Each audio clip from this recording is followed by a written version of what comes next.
All India किसान खेत मजदूर संगठन की ओर से क्रांतिकारी अभिनंदन करता हूँ।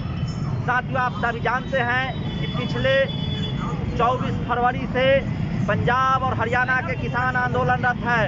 आज तक न उनसे केंद्र की मोदी सरकार ने बात की और न ही वो दिल्ली की केजरीवाल की सरकार ने बात की, न हरियाणा की सरकार। पंजाब के और देश के मशहूर किसान नेता जगजीत सिंह डल्लेवाल की सेहत बिगड़ती जा रही है।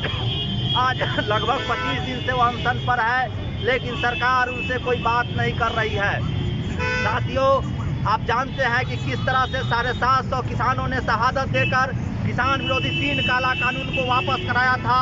उसी कानून को फिर नया रूपरेखा फ्रेमवर्क तैयार करके नई कृषि विपणन नीति का मसौदा तैयार करके उसको किस तरह से पेश करने की कोशिश कर रही है सरकार। इसके खिलाफ में तमाम किसान संगठन आज देश भर में प्रतिवाद मार्च निकाला है और इसका मसौदा का दहन पत्ती जलाया गया है। साथियों, आप जानते हैं कि अनाज पर सरकार कब्जा करना चाह रहा है। दूसरी तरफ किसानों की जो जमीन, जो बुद्धनगर और ग्रेटर नोएडा की कीमती जमीन को औने पौने दामों में जो सरकार ले रही है पूंजीपतियों के हित के लिए, इसको लेकर के वहाँ के किसान नेता और आम किसान संघर्ष कर रहे हैं। संघर्षरत किसानों को जेल में डाला गया है।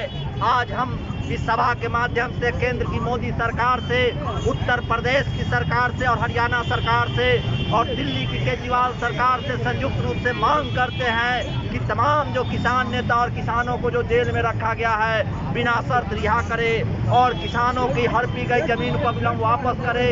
साथ ही साथ जो जगजीत सिंह डल्लेवाल जो किसान नेता है उनकी सेहत जो बिगड़ गई है उनसे अविलंब वार्ता किया जाए और साथ ही साथ किसान के हित में जो स्वामीनाथन कमेटी की सिफारिश है C2 फार्मूला के आधार पर MSP की कानूनी गारंटी की जाए। अगर उससे कम पर कोई भी अगर अनाज को खरीदता है तो उस पर कानूनी कार्रवाई की जाए। और सरकार अगर इस बात को अगर नहीं मानती है, हम किसानों को नज़रअंदाज करती है, तो पिछला जो किसान आंदोलन हुआ उससे भी कई गुना और तेवर के साथ देशव्यापी किसान आंदोलन को हम निर्मित करेंगे। हम सरकार को नाको दम कर देंगे। उस किसान आंदोलन में भी हमने इसी कल्याणी चौक पर कहा था कि बैल कितना भी मरखा हो, किसान उसको हल जोतवाही लेता है।